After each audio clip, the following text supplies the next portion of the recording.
Okay, so the big question, Vibram FiveFingers or Vivobarefoot? I have both. I've had multiple pairs of both, and I'll give you a quick rundown of which I prefer and why.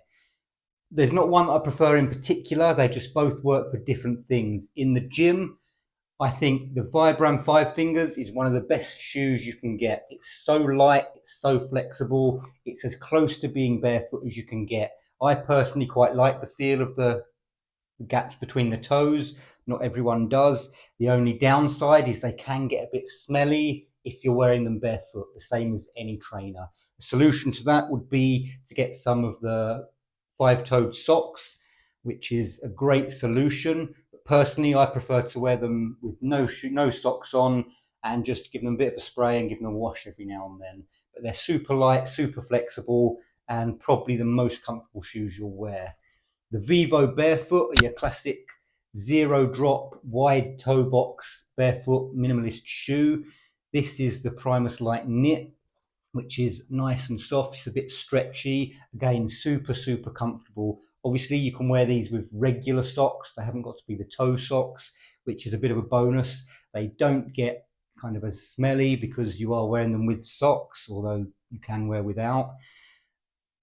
Obviously, this version, you can tighten it up. They might be slightly better if you're doing heavy things like sled pushes, but for everything else, there's really not much in it. For day-to-day shoes, I will always go for the Vivobarefoots. If you want a bit more attention and kids pointing at your feet, go for the Vibram FiveFingers. They're super comfortable. If you're a bit conscious about people looking at your feet, maybe don't go for the bright red ones. But I also use these as an alternative to flip-flops, which obviously make you squeeze your toes and walk a little bit unnaturally. So these are easy to slip on and off without socks when you walk the dogs, go to the beach, anything like that. So they've both got their positives, very few negatives, other than, as I said, you need the toe socks for these and they can get a bit pongy. I'd highly recommend both, so it depends what you're using them for.